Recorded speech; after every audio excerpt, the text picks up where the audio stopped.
ირგვლივ სიცოცხლის ნიშანწყალი არ არის. ქვების გორების გარდა არაფერი ჩანს. თუმცა ახლა მორიგ ბენეფიციართან მივდივართ გადაღებაზე. თურმე მათი საცხოვრებელი კონტეინერი ამ ქვების სასაფლაოშია ჩამალული. ცხოვრობ ქვისამტვრევ ქარხანაში, ძალიან მტვერში. ისეთი მტვერი არ წყალს აწვდიან არაფერს და ისეთი მტვერი არის ხოლმე რომ ბავშვებს გარეთ სულ დავკეტავს ყველაფერს და ბავშვები მიმყავს სადღაც მუხების ქვეშა რომ ბავშვებმა ცოტა ჰაერი ისმოთ თქო თორე აქამდე დაიხოცებოდნენ ეს უბედური ბავშვები.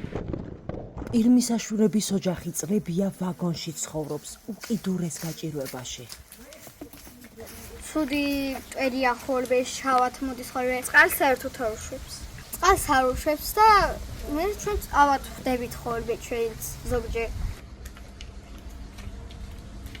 და ჩვენ სხვაგან საიდანღაც მოგგვაქვს ხოლმე წყალი რომ ჩვენ კარგად ვიყვეთ და ჯამთელები ვიყვეთ.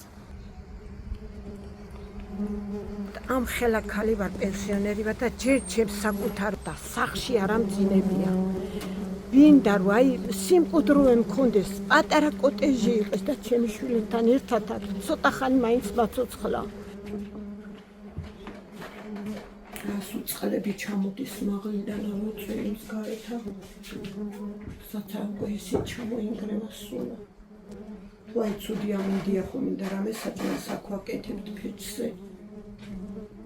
ბავშვები არიან ჭამა ხომ უნდა. ანასტასიას და დარინას ნამდვილი სახლი არასდროს ჰქონიათ.